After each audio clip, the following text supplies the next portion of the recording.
Many believe that to teach is to serve. All teachers serve in the classroom. Others strive to go further and share their expertise with the greater good. Teachers at the University of Arkansas at Little Rock have become known for their open classrooms and their willingness to send out ripples of hope to our community, to our state, and to the world. Dr. Ibrahim Duyar is focused on strengthening schools through the development of strong educational leaders. He coordinates the work of the doctoral students in the College of Education who are planning careers in educational administration and leadership. And as a reviewer for the Educational Testing Service, he helps develop and validate the National Licensure Examination for principals and superintendents. He also serves as the local coordinator of the Youth Exchange Program, a State Department high school scholarship program for international students. After the turmoil of 9/11, he believes programs like this are more important than ever. We have been bringing some very smart boys and girls from mainly Muslim countries. And these smart boys and girls, one day, very soon, I have no doubt that they will be the leaders of their country. Dr. Duyar is a leading expert on charter schools and shares his expertise on this growing movement with educational leaders around the nation and the world. His work with educational leaders from other countries strengthens the offerings here and abroad. Dr. Cameron Iqbal is helping UALR fulfill its mission to respond to community needs by teaching students strong technology skills crucial to the success of Arkansas industries. Through the creation of innovative courses like those taught in this three-dimensional virtual learning center, employers can be assured that UALR students are ready to excel in Arkansas's workforce. A major aspect of our curriculum is the emphasis on the modeling and simulation aspect, and I've been involved with modeling and simulation courses right from the very beginning, and that's something that really makes us stand out from as compared to other traditional engineering programs. Dr. Iqbal consults with an industry advisory committee to ensure the new courses best serve their interests. Since joining the faculty in 2001, he has introduced 14 new undergraduate courses and 13 new graduate courses. His efforts also led to the introduction of 2 new options in electrical and mechanical engineering in the systems engineering program. There is excitement in the air each spring for Dr. Rosalind Knutson. She gets to share her love of Shakespeare with the hundreds of students she brings to the UALR campus for the annual Shakespeare Scene Festival. Dr. Knutson believes it's important for students to learn from the writings of Shakespeare because it gives them a sense of the culture in which they've been raised. You get students up on their feet and they get active with the language rather than passive. They tell me all the time too that they can't skim the text, they have to dig into it in order to be able to perform it, and so their sense of making the text their own is a powerful learning experience. Students tell Dr. Knutson the festival takes away the intimidation and fear that they have about the somewhat difficult material, and they too come to share her love of the Bard. Dr. Janet Lanza plays a critical role in improving math and science education in Arkansas high schools. Research shows that inquiry learning, an active teaching method where students take on individual projects, is one of the most successful approaches to boost student involvement and knowledge retention. As a director of the Arkansas Strive program, Dr. Lanza places high school teachers in business and industry to participate in their own summer of inquiry learning.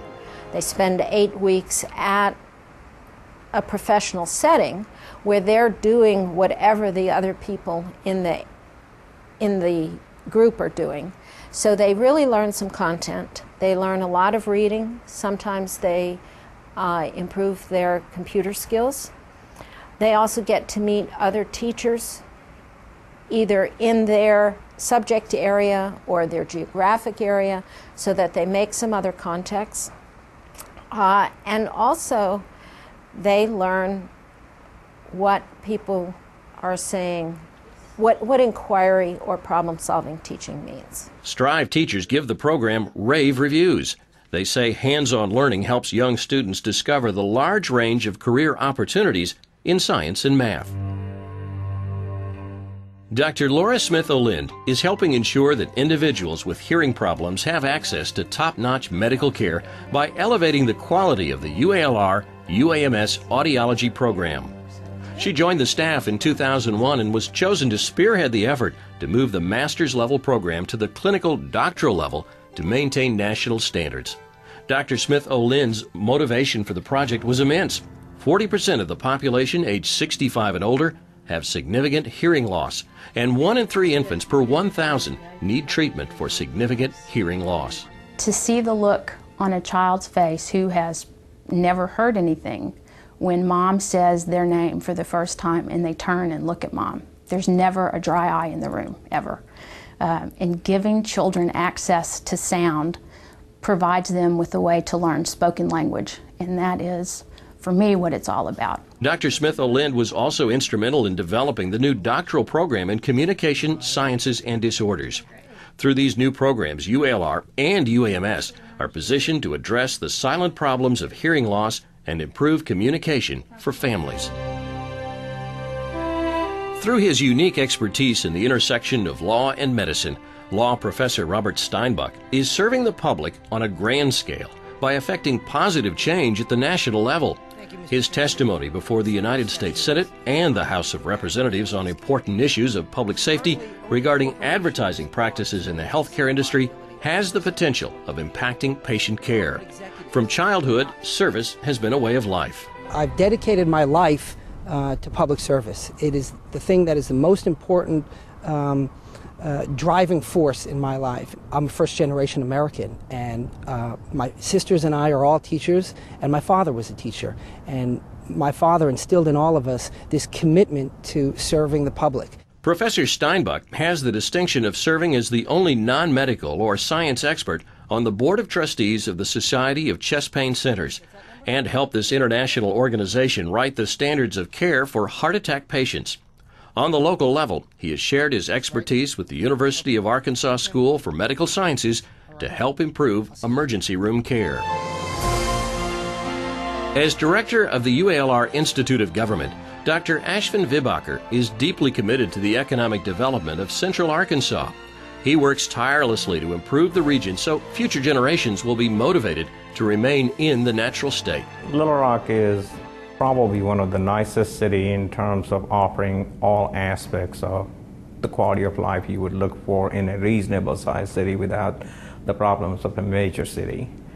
And important part here in that sense is that we want to make sure that people who grow up here also can live here and find opportunities here. And so it is critical that everyone devotes whatever time they can to promote the growth of the state. Dr. Vibaker says the best way to compete in the highly competitive environment of economic development is through regional efforts. He was a key player in the formation of the Metro Little Rock Alliance that united 11 counties to promote regional growth, and he was appointed by the Little Rock mayor to lead the Vision Little Rock Economic Development Team. He also shared his expertise with dozens of other initiatives that make the state's residents proud to call Arkansas home.